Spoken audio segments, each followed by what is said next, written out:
Alright, here we go, starting the stream now, and we're going to be doing, welcome. Today we're going to be doing determining whether a function is invertible in Algebra 2 section of Khan Academy.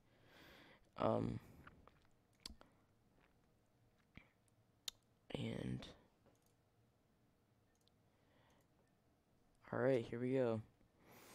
So this is going to be the last section in functions.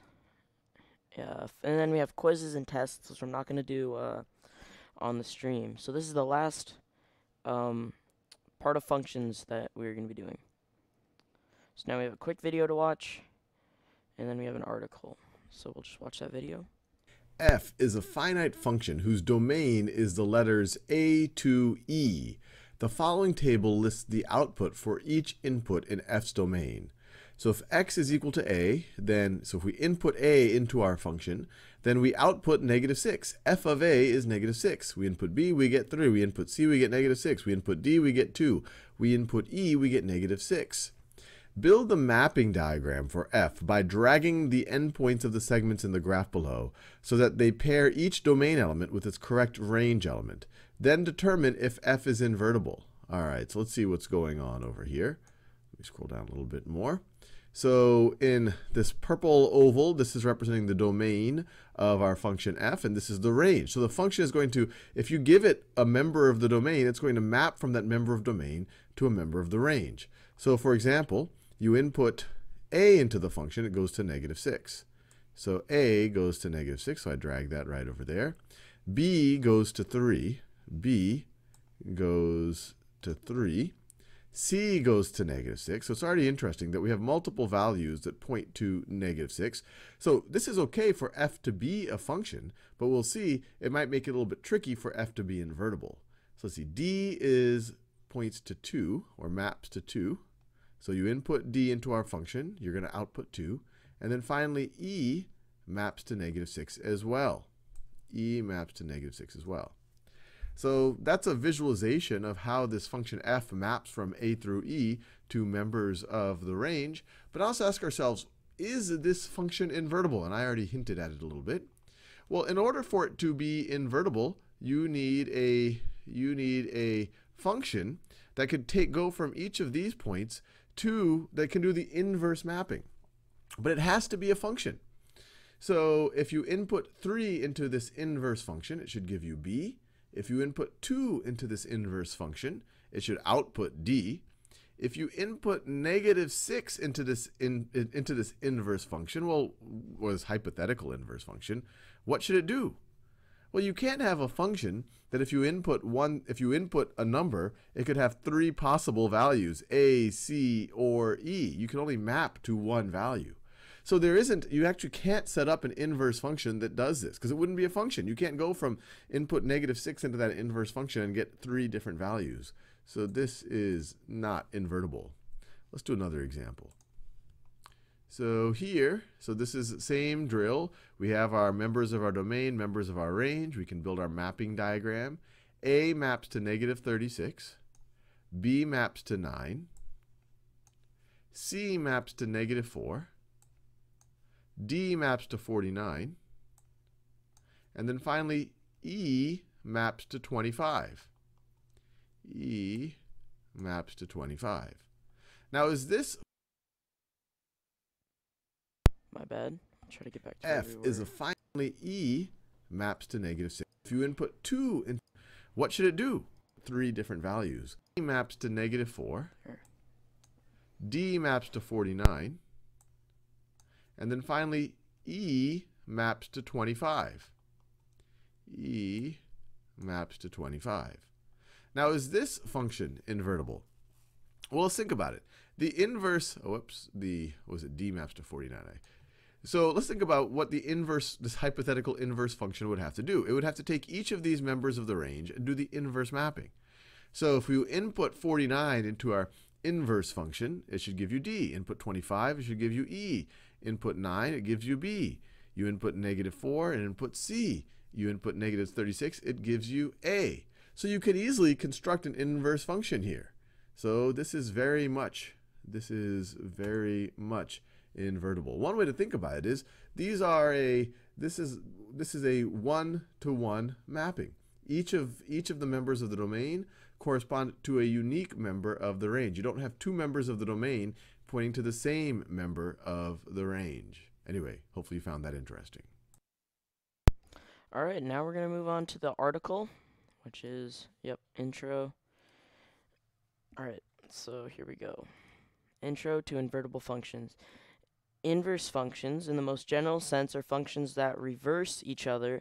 For example, if f takes a to b, and then the inverse, f inverse, must take b to a. So a input into f gives b, b into f inverse must give a. So do all functions have an inverse function? Consider the finite function h defined by the following table: 1 to 2, 2 to 1, 3 to 2, and 4 to 5. We can create a mapping diagram for function h. 1 to 2, 2 to 1, 3 to 2, 4 to 5.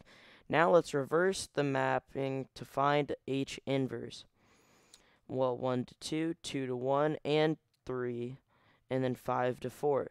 Notice that h inverse maps two different outputs, 1 and 3. Two different outputs for the input of 2, 1 and 3. This means that h inverse is not a function, because you can't have one input and have two different possible outputs. Because the inverse h is not a function, we say that h is non-invertible. In general, a function is invertible only if each input has a unique output. That is, each output paired with exactly one input. That way, when the mapping is reversed, it will still be a function. Here's an example of an invertible function g. Notice that the inverse is indeed a function. So 1 to x, 2 to z, and 3 to y. And that's 1 to 1. Each input has an output, has its own unique output. X to 1, y to 3, and z to 2. That's g inverse, and it is invertible because it's no input has more than one output. So check your understanding. F is a finite function that is defined by this table. Negative 2 to 2, negative 1 to 1, 0 to 3, 1 to 5, and 2 to 6. Is f an invertible function? Well, each input has its own unique output that is different from the rest. So, yes, it is an invertible function. G is a finite function that is defined by this table: 2 to negative 2, 5 to negative 3, 8 to negative 2, 10 to 1, and 19 to 6. Is G an invertible function? Well, if we flipped it around, negative 2 to 2, negative 3 to 5, and negative 2 to 8. Well, there's another negative 2 that has the same output, that has different output than the other negative 2. So G inverse is not a function. So we got that right. Challenge problem: is f of x equals x squared an invertible function? So let's think about this. Think of any number you could input, like 0 would give you 0, 1 would give you 1, 2 would give you 4, 4 would give you 16. So each input has its own unique output. So yes, and that is not correct. We'll see why. So, see, I didn't even think about negatives. Every negative number squared is the same thing. And the inverse, if you input it, you couldn't get a negative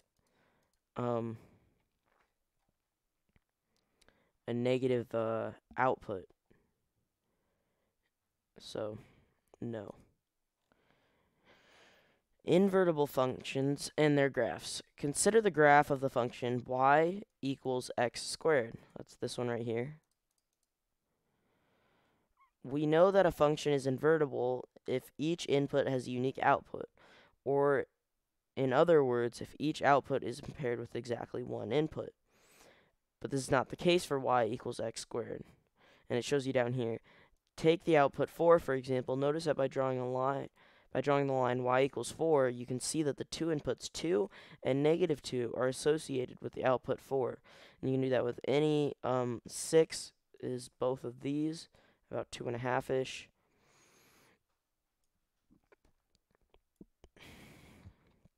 9, here is 3 and negative 3.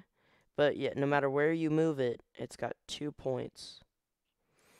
So in fact, if you slide the horizontal line up, which is what we just did, you'll see that most outputs are associated with 2 inputs, so y equals x squared is a non-invertible function. In contrast, consider the following: y equals x cubed. As you can see, no matter where we slide this horizontal line, it's always on 1 point, not 2. So this is an invertible function. If we take the horizontal line and slide it up and down the graph, it only ever intersects the function in one spot. This means that each output corresponds with exactly one input. So one input along x gives you exactly one output along y. The function y equals x cubed is invertible. The reasoning above describes what is called the horizontal line test. In general, if a function f is invertible, it passes the horizontal line test. All right, we'll to build upon this, see what happens when we reflect across the line y and x. Recall that a function and its inverse are reflections over the line y equals x. Look what happens when y equals x squared is reflected over the line y. We get a relation that is not y equals x. We get a relation that is not a function, since the inverse does not pass the vertical line.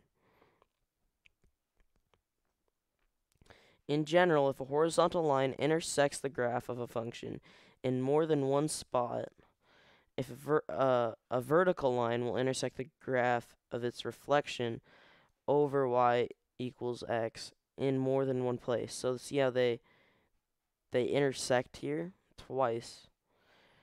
In contrast, the reflection of y equals x cubed does pass the vertical line test, and therefore the y equals cubed is invertible. So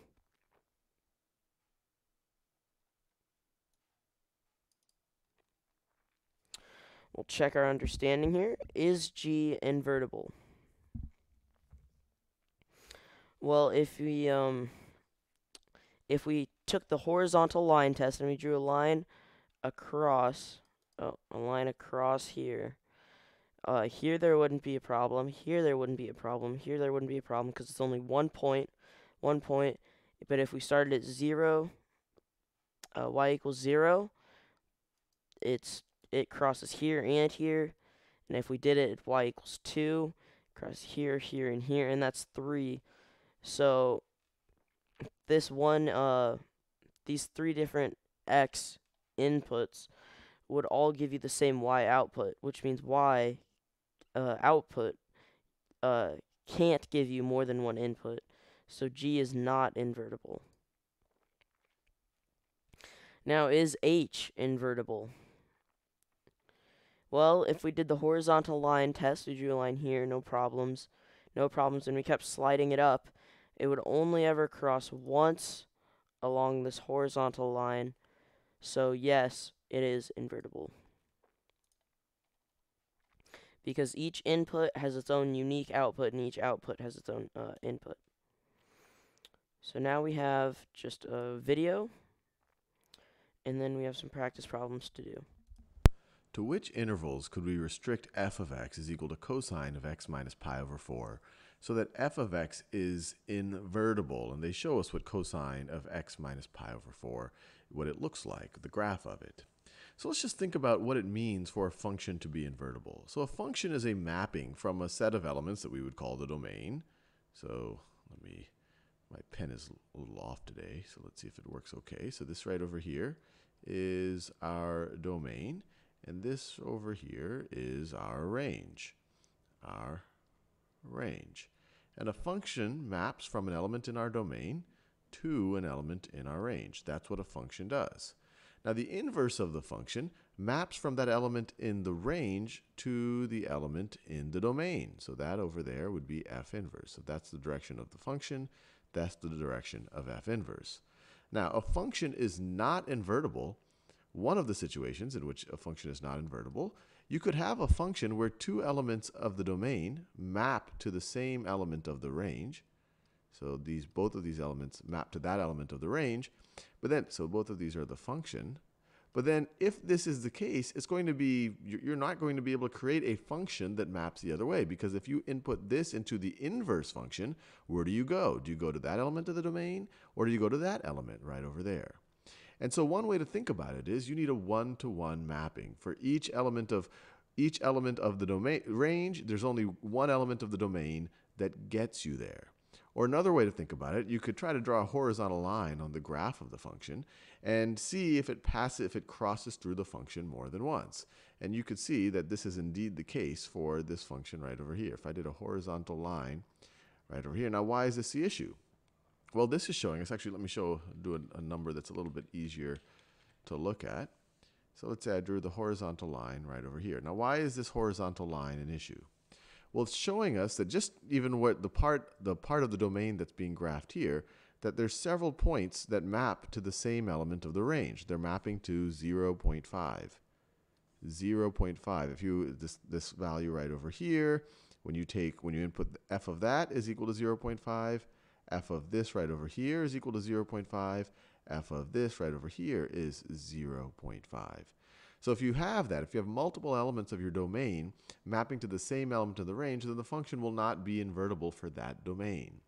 So really what we're going to do is we're going to try to restrict the domain so that for that domain, if I were to essentially apply this, what I'd call the horizontal line test, I'd only intersect the function once.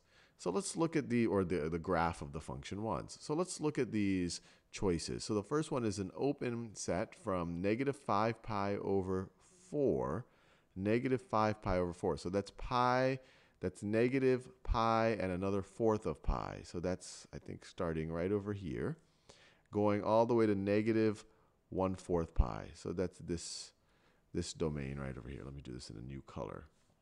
So that's this. And this does not include the two endpoints.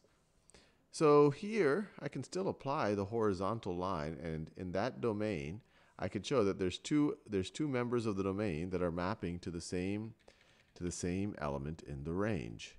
And so if I'm trying to construct the inverse of that, what would this element, which is, I guess, is negative 0.6, what would that f inverse of negative 0.6 be? Would it be this value here, or would it be this value here? So I would rule this one out. So let's see, negative pi to pi. So negative pi to pi, I'll do this in this color right over here. Negative pi to pi. This is a fairly, so once again, over, and this is a close, so we're including the two boundaries. We're including negative pi and pi in the domain. But once again, over that interval, I could apply my horizontal line here, and notice, or actually I could even apply the original one that I did in blue, and notice there's multiple elements in the domain that map to, say, 0.5. So what would f inverse of 0.5 be? You can't construct a function where it maps only to one element of the domain. So we could rule this one out right as well. Now, negative 1/2 pi to positive 1/2 pi. So negative 1/2 pi, so that is, so I'm running out of colors. So negative 1/2 pi to positive 1/2 pi. This one is interesting. If I apply horizontal line there, so let's see. But if I apply a horizontal line right over here, I do intersect the function twice. So I have two members of this domain mapping to the same element of the range. So I could rule that one out as well. And I'm left with one last choice. So I'm hoping this one will work out. So 1/2 pi, so then it's an open set. So 1/2 pi right over there to 5 pi over 4. 5 pi over 4. So that's pi and another 1/4. So that's right over there. And let's see. This is, if I were to look at the graph here, it seems like it would pass the horizontal line test. At any point here, I can make a horizontal line over that domain. Actually, let me do it for the whole domain. So you see that for the whole domain. And I'm only intersecting the function once. So for every element element of the range that we're mapping to, there's only one element in our domain that is mapping to it. It's passing our horizontal line test. So I would check this one right over there.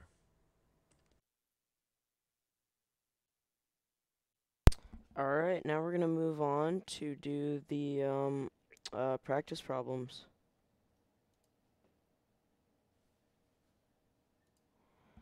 And there we go.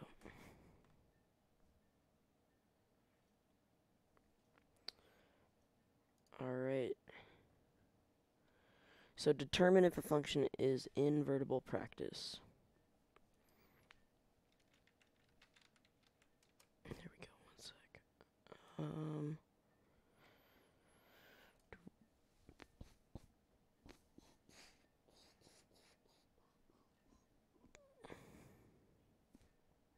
Alright.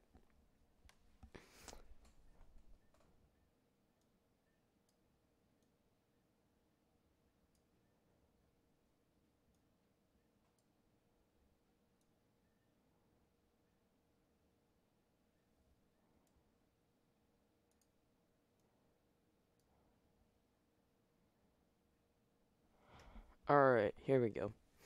Had to get some stuff rearranged.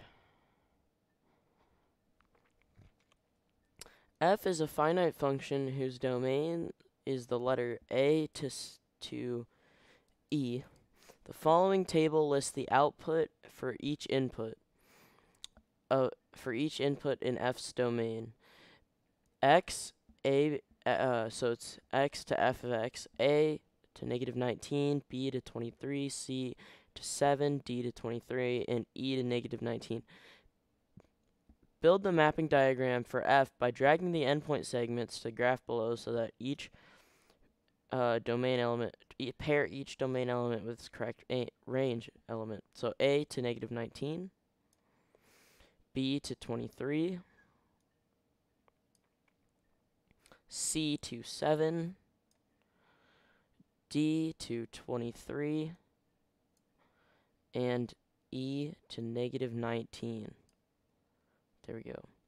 So choose one answer. F is invertible or F is not invertible. Well, we can see here A goes to negative 19 and E goes to negative 19. So that's already one output that already has two inputs. And 23, B goes to 23 and D goes to 23. So that is another output that has two inputs. But just knowing that one output has more than one input, we know that F is not invertible. So F is a finite function whose domain is the letter A to E. Following the table lists the output for each input of F's domain. So it's the same thing. We have to drag the endpoints to finish this table. So A to negative 36, B to 9, C to negative 4, D to 49, and E to 25. Now, is F invertible or is it not invertible? Well, we can look at over here. This negative 36 goes to A, so that's one output. So that's fine. If we flip them, if negative 4 was the input, C would be the output. That's only one, so we're fine there. 9 to B, we're fine there. 25 to only E, we're good. And 49 to only D, we're still good there. So F is invertible in this case. So now we have to graph another one. A to 1, B to 2, C to 3, D to 2, and no, D to 1, and E to 2. So is F invertible or not invertible? Well, we can tell here, with 3, we only have one output, so we're fine there. But 2, we have B and E for the inverse. This would be 2 outputs for 1, and for 1, we'd also have 2 outputs, so that is not possible. So F inverse is not a function. So now we have another one, A to 11, B to 15, C to 9, E to, C to 9, D to 13, and E to 7. So now we have to figure out if F is invertible. Well, 15 only goes to B. 13 only goes to D, so we're good in both of those. 11 only goes to A, that's okay. 9 only goes to C, we're good. And 7 only goes to E, and in this case, F is invertible because each output has its own input. So now we have restrict domains of functions to make them invertible.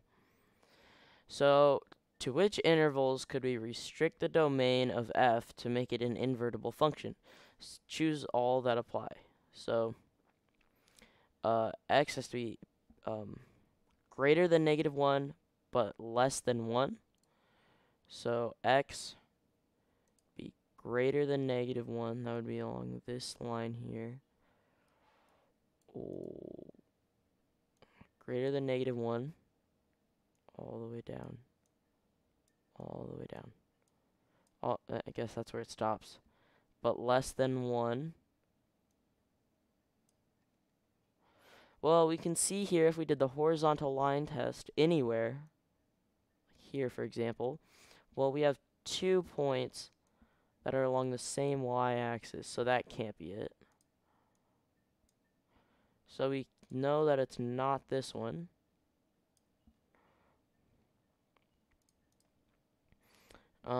What about -2 to 0? So -2 would be here, very edge, to 0, right here. Well, if we did a horizontal line test across anywhere, we could tell that it has 2 points here. So we know that this one is not it. So what about between 0 and 1? 0 here and 1 here. Well, if we did the horizontal line test along the entire thing, we would find that it only ever, each horizontal line only has 1 point on it between those two. So we know that that last one will work. And so we'll select it, check. Oh, no, that is the wrong one. That is the wrong one. Not that one. That one. We'll check our answers, and we got it right. So to which intervals could we restrict the domain of F to be an invertible function? Same thing here. Well, let's check the first one. -3 is less than or equal to x is less than or equal to 1. So -3, -3. Ooh, that line is so wiggly. And 1. Well, if we did the vertical line test here, we would find that there are 2 points that cross this vertical line. So we know that this one, and if I could just unhighlight those, we know that that one is not it. This one is not it. So now we'll try the next one, B. So -5 is less than or equal to x, less than or equal to 5. -5 less than or equal to x, less than or equal to 5. Well, since this one before fit inside of this equation, and it did have a line that was intersected twice, this one is actually bigger and intersects 4 times. So we already know that since this one was inside of that, we know that this can't be the answer. If I could just...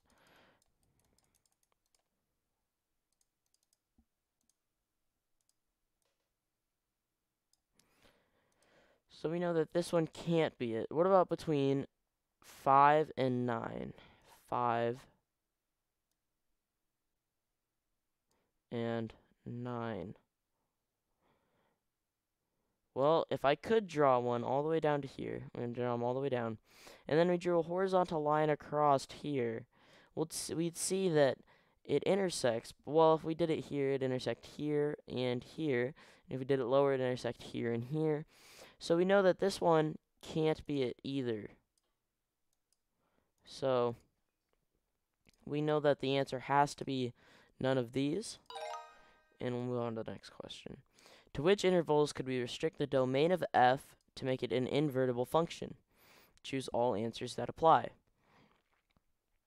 Well, we could restrict the domain of f to make it an invertible. So we're going to test the same exact thing. So between -6 is less than or equal to x, is less than, which is less than or equal to -2. So -2 here and -6 here. Well, if we followed -2 all the way down, we can see that it stops here. If we followed 6 all the way up, see it stop here. And if we drew a horizontal line across anywhere, we would see that nowhere does it cross more than one time. So we know that this one is a possibility, is an answer. So now we're going to try, but we have to select all answers that apply. So it's not going to be just one all the time. So -4 here, and 4 right here. Well, if we drew lines across here, for example, we would see that it intersects here and here, which is 2 points, which means that this one input has more than one output, which means that that output that output, if it was an input in an inverse, couldn't equal more than one. So we know that between these two, that won't work. We can draw a line through it. Now between -2 is less than or equal to x, -2, which is less than or equal to 2, positive 2. Here we go. So we'd check with the horizontal line test, and we'd go all the way across, all the way down. We'd see that nowhere on this does it cross more than once. So we know that this is also an answer. Well, we know that it's not none of these because we already have 2 of them selected. So we'll check our answer, and we got it right, and we'll move on to the last question.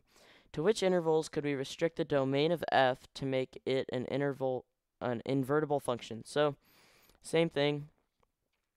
Between -5 is less than or equal to x, which is less than 0. -5 is less than or equal to x, which is less than 0. Well, we know that this is not a point because it is open, but this is a point, so we'll just do the horizontal line test. And up here and all the way down, we'd see that nowhere are there 2 points on the same y-axis.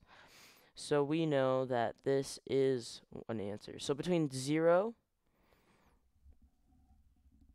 is less than or equal to x is less than, which is less than 5. So 0 is less than or equal to x, which is less than 5. Well, this, if you look at it, you may think these 2 points are both there, but we want something less than 5. This point is on 5, and we're looking for less than 5. Less than 5. So we see, and you may see these 2 points, but these are both not points that are on the line, but less than signs for the graph. So we see that there are no 2 that cross, no 2 points that are on the same axis, so we know that this is one. Now 5 is less than or equal to x,